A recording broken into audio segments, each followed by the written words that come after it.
All right, let's get into it. Today, we're going to unpack a timeless story, a parable, really, that might just change the way you look at your career, your goals, and pretty much your whole life. It's a super simple story, but believe me, its lesson has never been more important. So let's just start with the main question right out of the gate. Seriously, take a second and think about it. With all the hustle, all the hard work, what's the end game? What are you really working for? Just kind of keep that question in the back of your mind as we go through this. Okay, so our story kicks off in a small, quiet, coastal Mexican village. It's the kind of place where two totally different worlds are about to smash right into each other.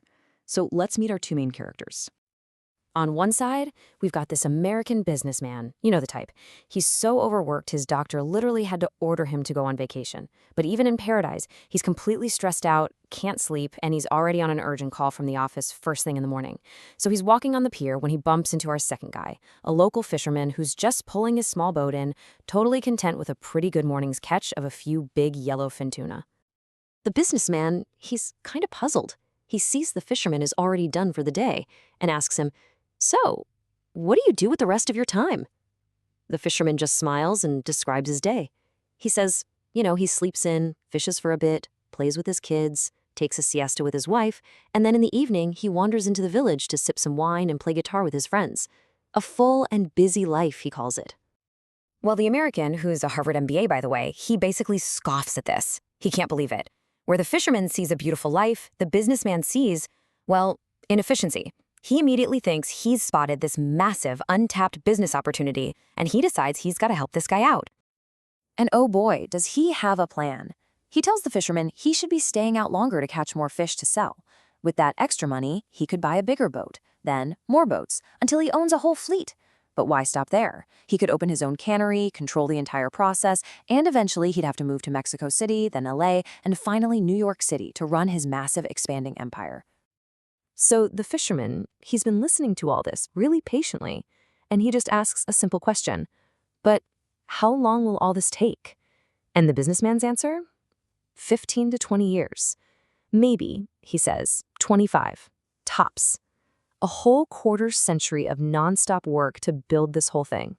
So here we are. This is the crucial part. What is at the end of this 20-year-long rainbow? What's the grand prize for pouring your entire life into building this massive business?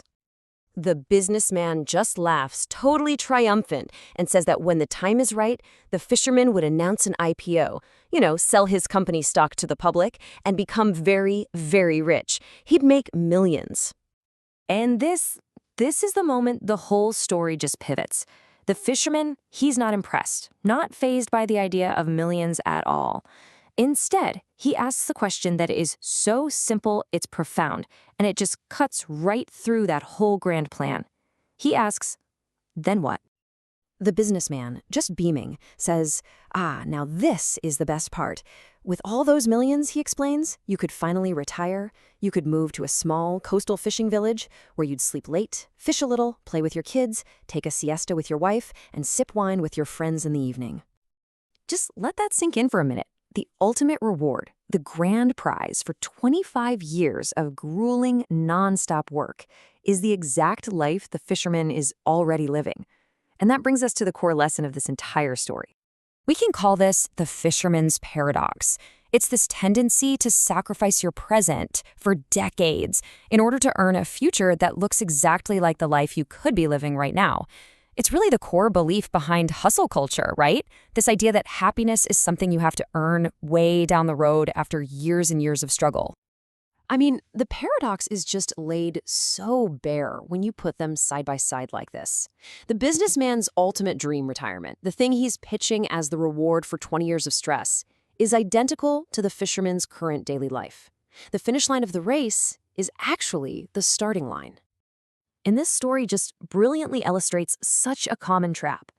We get so caught up in the chase, in the hustle, and just getting more that we completely forget what we were working for in the first place. The act of making money becomes the goal itself, instead of being a tool to build the life we actually want.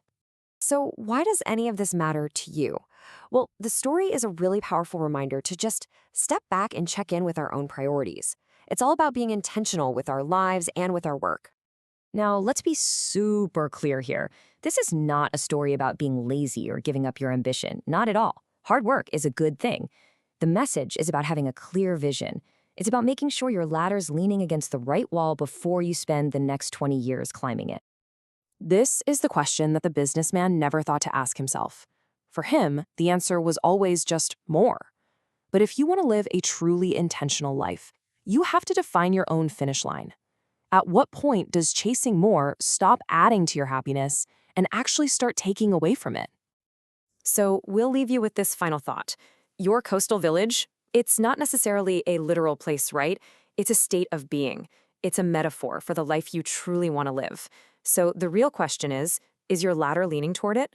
Or are you climbing so fast you might just pass it by, only to spend decades trying to get back to a place you could be right now? Definitely something to think about.